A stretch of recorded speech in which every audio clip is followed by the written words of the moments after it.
June 21st, 1998. Danielle Morgan's laughter rang out as she leaned against her black Camaro, styrofoam cup in hand, sunlight glinting off her heart-shaped sunglasses. The Polaroid, snapped by her brother Mason, froze her joy. "Just a quick coffee run," she called, sliding into the driver's seat. The engine roared, and she was gone. Hours later, her phone went silent. By midnight, her Camaro had vanished, no skid marks, no trace. 12 years later, a rusted storage unit creaked open 200 miles away, revealing her dust-caked car. Keys in the ignition, a bullet hole in the hood, and a smiley face traced in the grime. Beneath the seat, a hidden tape whispered her final words. "Viewer, what would you do? Finding a car that shouldn't exist, holding secrets someone buried for over a decade." The morning of June 21st, 1998, was warm in Pinewood, Arkansas, a sleepy town where the biggest news was a church picnic. Danielle Morgan, 23, stood in her driveway, her black 1997 Camaro gleaming from its Saturday wash. Her blonde hair caught the sun, and her white tank top contrasted the red hearts on her sunglasses. Her brother, Mason, 19, snapped a blurry photo from the porch, her smile wide as she held a styrofoam cup. "Meeting a friend for coffee," she told her mom, Linda, at 1:15 p.m. The Camaro's V6 growled as she pulled out, tires crunching gravel. No one thought it was her last goodbye. By 5 p.m., Linda's unease grew. Danielle's phone rang unanswered. Mason, restless, grabbed a flashlight and walked County Road 12, the route to town, scanning ditches for her car. Nothing. By 10 p.m., the sheriff's office was called. Deputy Carl Langley, new to the force, took the report. "Probably just a detour," he said, but his notepad was already filling with details. Jeans, white tank, black Camaro, license plate ARX, for 72. By dawn, Danielle was a missing person, her car a ghost. Pinewood Sheriff Department, understaffed and accustomed to lost pets.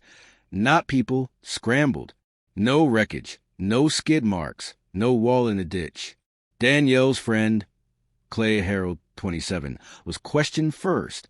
Clean-cut, son of a local business owner. He ran an auto body shop and attended First Baptist. He said Danielle never arrived for coffee. "We hadn't talked in weeks," he told Langley, eyes steady.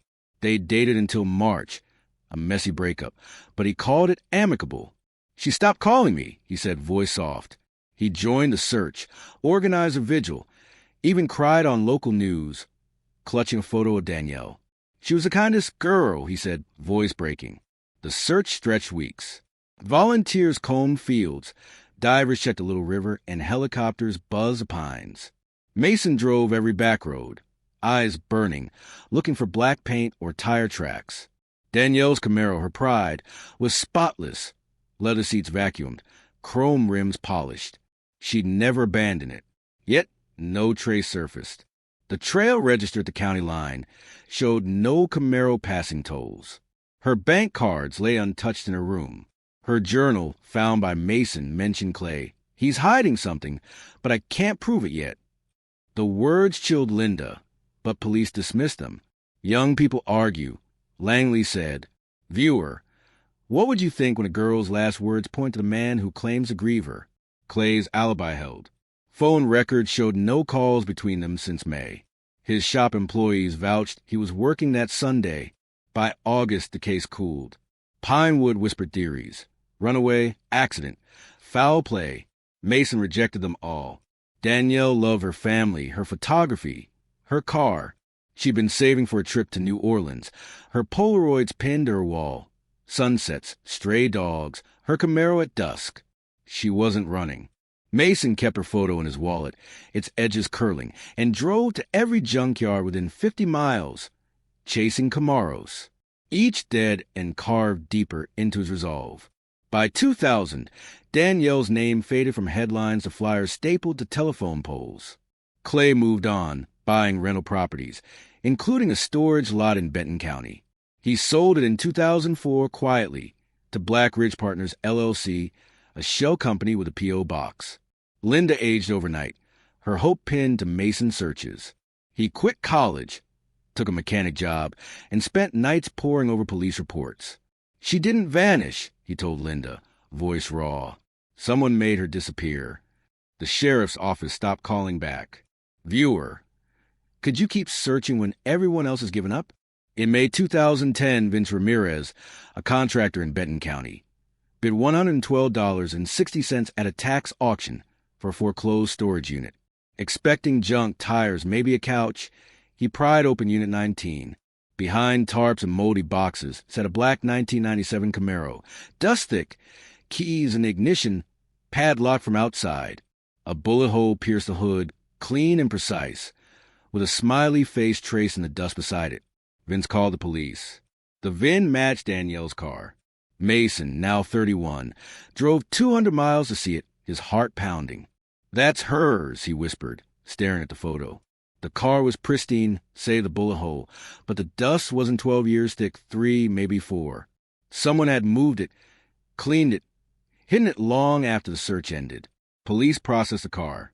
No blood, no forced entry. Partial fingerprints on the driver's door and trunk were inconclusive. A blonde hair, Danielle's shade, clung to the passenger seatbelt. Under the driver's seat, Mason found a silver lighter, cheap, unetched. Danielle didn't smoke. The glove box was jammed shut, unopened by police. The storage unit's records were vague. Leased to Black Ridge Partners, no tenant history. Mason visited the lot, questioning the maintenance worker, who shrugged. Sealed since I started 6 years ago. Clay's name surfaced in Mason's mind. He'd owned the lot until 2004. Viewer, why would a car be hidden, locked away, with a bullet hole and a smiley face? Mason confronted Clay at his office in Pinewood, a sleek building with rental property brochures on the desk. Clay, now 39, leaned back, unfazed. That car's been gone 12 years, he said, eyes flat. What do you want from me? Mason slid a photo across the desk. Danielle at a gas station on June 18, 1998. Clay's arm around her, his watch glinting. You said you hadn't seen her since May, Mason said. Clay's jaw twitched. Grainy photo. Could be anyone. Mason pointed. Same watch you're wearing. Clay sighed. She needed a ride. Meant nothing. Mason leaned closer. Why lie? Clay's smile was tight. She liked stirring trouble. Thought she could expose someone. She drove off. Mason. Maybe she didn't want to be found. Mason's fists clenched. You ever visit Unit 19? Clay blinked, then laughed. Why would I? That night, Mason broke into Camaro, now in an evidence lot. The glove box, still jammed, gave way under his crowbar.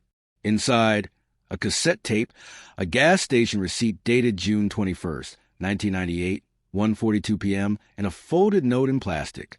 The receipt listed $5.43. Soda, snack, gas. On the back, in Danielle's handwriting, Clay. The tape was worse. Danielle's voice, soft, unsteady, filled the car. If something happens, I need people to know. I found things I shouldn't have. Clay knows. He's going to do something. A scrape ended the recording, like the tape was yanked out. Mason's blood ran cold. The note read, Bain Freight, Unit 19. Don't trust Clay or the broker. Viewer, what would you do with a tape that names a man who's been lying for years? Bain Freight, a trucking company tied to Clay in 1998, had collapsed in 2002 amid rumors of unlisted shipments and off-books drivers. Mason dug into Danielle's shoebox, untouched since 1998, finding a roll of undeveloped film labeled Bain June. He sent it to a lab. The photos showed Bain's lot on Route 9, trucks, trailers, and Clay leaning on a dock. Another frame caught a blurred man with a security badge, clipboard in hand. On the back, Danielle wrote, Same guy again. Saw him at Clay's shop. Mason's pulse raced. She'd been tailing Clay, documenting something dangerous. Ellie Mazer, a reporter who'd covered Danielle's case in 1998, met Mason at a Waffle House. She listened to the tape, her face paling. She was onto something big, Ellie said, scanning the receipt. Mason mentioned Bain. Ellie nodded. Rumors of shady shipments, a missing driver. All buried. She pulled a 1995 clipping about Riley DeWitt, a 17-year-old who vanished after a Bain-sponsored bonfire. The lead deputy? Clay's cousin, Darren Harold. Mason's jaw tightened. How many girls? Ellie slid him 2 more missing persons reports. Women, 1995 to 1999. All linked loosely to Bain or Clay's circle, all labeled voluntary disappearances. Mason visited Sierra, a former Bain employee who'd commented online in 1998. He followed me too. She deleted it after threats from Darren. At a record shop, Sierra handed Mason a notebook Danielle had given her. She said, "Keep it hidden," Sierra whispered. Pages listed plate numbers, rosters, and Unit 19. One entry stood out. CH said she was a cleanup, looked scared, mentioned the smile.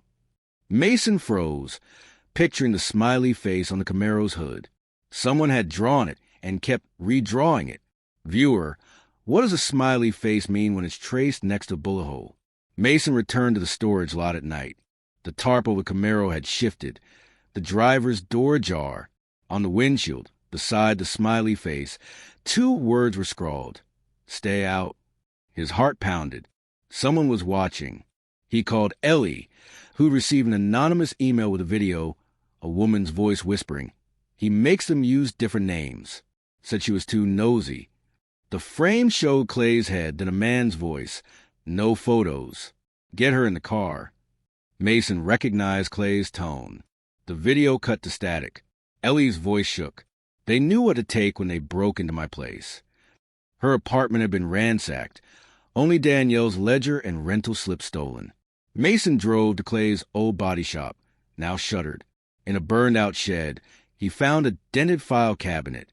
Inside, a 1998 Bain manifest listed a shipment to Unit 19, dated June 19th, 2 days before Danielle vanished. Clay's signature was on it. Mason heard a twig snap outside. A silhouette stood at the tree lean, gone when he raised his flashlight. Viewer, who's still guarding a secret 12 years later. Mason's obsession deepened. He pinned Danielle's notebook, photos, and manifest to his garage wall, a map of connections. Clay wasn't alone. The notebook mentioned the broker, a name Danielle feared. Mason called Sierra again. She described a diner on Route 9, a Bain delivery spot with a freezer and metal stairs. Clay called it secure storage, she said. Only certain drivers had keys. Mason and Sierra visited at dusk. The diner was abandoned, its freezer room locked. Scuff marks, men's boots and a smaller set, marred the dust. A faint thud came from behind the steel door. Mason's heart stopped. Call Langley, he told Sierra. At 9:37 p.m., Langley breached the door with bolt cutters. Inside, a woman huddled, bound, bruised, alive. Danielle, she whispered, trembling. Mason's knees buckled. She was 35, but her eyes held the 23-year-old he'd lost. In the hospital, under an alias, Danielle spoke haltingly. I followed a Bain truck. Saw a girl, crying, pushed into a freezer. Not Clay who grabbed me. Someone bigger. The broker. She'd been moved multiple times. First a cabin, then the diner. They said no one would find me, she whispered. Viewer, how do you face a sister who's been hidden while you search for years? Danielle's testimony named Clay and Darren Harold his cousin, a former deputy. She kept a backup tape, hidden in the Camaro, naming Carl B. Merton the broker, a 1998 Bain consultant. Merton vanished in 2002, legally changing his name before dying in a 2009 car crash. No autopsy, no trace. Mason found a safety deposit box key in the Camaro, number 24783, matching a note in Danielle's ledger. Last card. A warrant opened the box, revealing a typed Bain summary, names, transfers, Unit 19, and another tape. Danielle's voice. The broker's Carl B. Merton. He moves girls. A man's growl cut in. Say goodbye.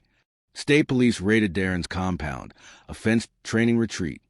Inside, 27 VHS tapes, labeled with initials, held footage of missing women, including Danielle and Riley DeWitt. A flyer for Eleanor Mazer, Ellie's old byline, showed she'd been targeted too. Tape 22 showed Clay at Unit 19 saying, She's too much trouble. Take her to Darren's. Another voice, the broker's, replied, keep her cold. Darren was gone. His truck found burned, a note inside. Ask Darren. Clay's house was empty, his office shredded, but a taped note read, smile. She's still watching. Mason and Ellie traced Darren's security firm, finding payments to Black Ridge Partners. The diner's freezer room was leased to the same shell. Danielle's ledger listed 3 girls moved or watched, tying to Bain's off-book shipments. Mason visited the Camaro again, finding a scratched keychain in the trunk, engraved BKR 47. A 1998 gas receipt from Ellie's files, dated June 22nd, listed truck ID BKR 47, Carl Merton's alias. Viewer, what does it mean when a trafficking ring's mastermind is already dead, but his system keeps running? Police issued warrant for Darren, but he remained a ghost. Clay's truck, found submerged, held a confession. I didn't kill her, but I helped make her disappear. The broker built it. We all got our cut. Danielle testified in a sealed grand jury, unflinching, clutching her Camaro key. She described the broker system. Girls moved through storage units, freezers, and trucks, hidden in plain sight. Clay and Darren were cogs, not the machine. Mason sat in the courtroom, her voice steady, his hands shaking. She'd survived, but how many didn't? Danielle Morgan's Camaro, locked in Unit 19, held her final cry for truth. A tape, a receipt, a name. The broker. For 12 years, Clay, Harold, and his cousin Darren hid her. Part of a trafficking ring run by Carl B. Merton, a ghost who vanished in 2009. Danielle's ledger and tapes exposed a system that stole girls like Riley DeWitt, buried under voluntary disappearances. Mason's relentless search, photos, manifests, a key, brought her back, but not without cost. Clay's confession, found in his burned truck, admitted complicity, not murder. Darren, still missing, left a trail of tapes and bloodied flyers, proof of a network that outlived its broker. Danielle, now 35, walks free but looks over her shoulder. Her Camaro key a reminder of survival.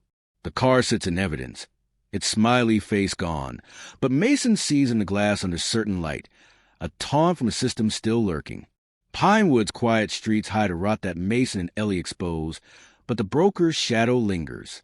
Viewer, when you drive past a storage unit or a shuttered diner, do you wonder who's locked inside, waiting for someone like Mason to never stop looking?